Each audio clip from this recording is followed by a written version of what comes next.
നമസ്കാരം. സംസ്ഥാനത്ത് വാഹന അപകടങ്ങൾ വർദ്ധിച്ചു വരുന്ന സാഹചര്യത്തിൽ സുരക്ഷിത യാത്രയ്ക്ക് പച്ചക്കൊടി കാണിക്കാനുള്ള നീക്കങ്ങളുമായി കെ.ബി. ഗണേഷ് കുമാർ. ബസ് യാത്ര സുഗമമാക്കുന്നതിനുള്ള പുതിയ തീരുമാനങ്ങളുമായാണ് ഗതാഗത മന്ത്രി കെ.ബി. ഗണേഷ് കുമാർ രംഗത്ത് വന്നിരിക്കുന്നത്. മദ്യപിച്ച് വാഹനം ഓടിച്ചാൽ ലൈസൻസ് റദ്ദാക്കും. ഗതാഗത ബോധവൽക്കരണം അനിവാര്യമാണ്. DGPയുടെ നേതൃത്വത്തിൽ ഡ്രൈവ് നടത്തും. KSRTC അപകടമുക്തമാക്കുമെന്നും മന്ത്രി പറഞ്ഞു. സ്വകാര്യ ബസ് ജീവനക്കാർക്ക് പോലീസ് NOC വേണമെന്നും മന്ത്രി പറഞ്ഞതായി റിപ്പോർട്ടുകളുണ്ട്. സ്വിഫ്റ്റ് ഡ്രൈവർമാരെ തിരുവനന്തപുരത്തേക്ക് വിളിക്കും. അവർക്ക് ക്ലാസും മുന്നറിയിപ്പും നൽകും. വാഹനങ്ങൾക്കുണ്ടാകുന്ന പ്രശ്നങ്ങൾ എഴുതി വെക്കാൻ പ്രത്യേക രജിസ്റ്റർ നൽകും. രജിസ്റ്ററിൽ എഴുതിയ പ്രശ്നങ്ങൾ പരിഹരിച്ചില്ല എങ്കിൽ നടപടി ഉണ്ടാകും. മെക്കാനിക്കൽ പ്രശ്നങ്ങൾ വേഗത്തിൽ പരിഹരിക്കാനും നടപടി ഉണ്ടാകും. സ്വകാര്യ ബസ് ഉടമകളുമായി കഴിഞ്ഞ ദിവസം മന്ത്രി ചർച്ച നടത്തിയിരുന്നു.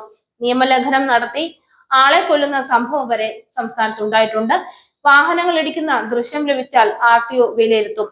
അതിനുശേഷം നടപടി ഉണ്ടാകും. അപകടത്തിന് 3 മാസത്തേക്ക് ലൈസൻസ് സസ്പെൻഡ് ചെയ്യും.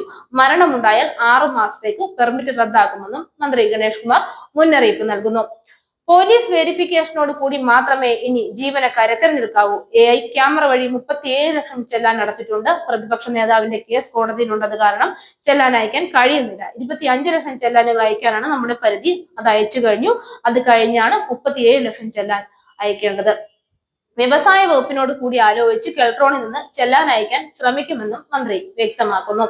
കോളേജുകൾ കേന്ദ്രീകരിച്ച് ഡ്രൈവിംഗ് നിയമ പരീക്ഷ നടത്തി വിജയികൾക്ക് ലേണിംഗ് ടെസ്റ്റിൽ ഇളവ് നൽകുമെന്നും മന്ത്രി നേരത്തെ വ്യക്തമാക്കിയിരുന്നു. KSRTCയിലെ വനിതകൾക്കൊഴികെ എല്ലാ ജീവനക്കാരിലേക്കും ബ്രത്ത് അനലൈസർ പരിശോധന കർശനമാക്കാനും മന്ത്രി തീരുമാനിച്ചിട്ടുണ്ട്.